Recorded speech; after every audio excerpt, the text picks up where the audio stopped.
إشادة مؤثرة من الفنانة نجاة عتابو وابنتها سامية دلال في حق دنيا بطمة. إليكم التفاصيل.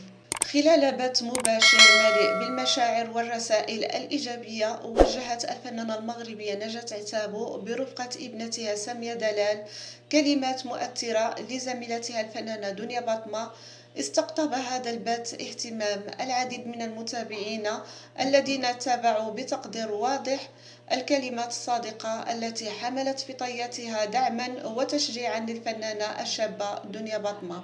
وفي سياق حديثهما لم تخفي نجاة عتابو وابنتها سامية عن التعبير بوضوح عن المحبة الكبيرة لدنيا بطمة، حيث أشادت سامية دلال ابنة الفنانة نجاة عتابو بما تتميز به دنيا بطمة من أخلاق نبيلة وشخصية راقية، كما أبدت إعجابها بصوتها الطربي الذي يحرك المشاعر ويمس القلوب، مما يجعلها إحدى العلامات البارزة في الساحة الغنائية.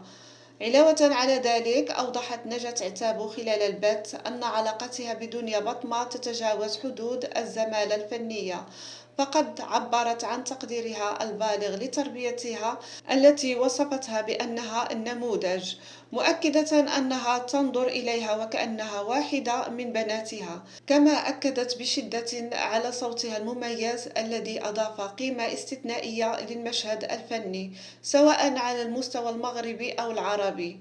وبنبرة ملؤها الدعم والتفاؤل، أعربت نجاة عتابو عن أملها الصادق في أن تتمكن دنيا بطمة من تجاوز الأزمة التي تمر بها في الوقت الراهن، واسترسلت في كلمتها متمنية أن تعود دنيا إلى جمهورها العريض وإلى الساحة الفنية التي تفتقد إطلالاتها وأعمالها المميزة.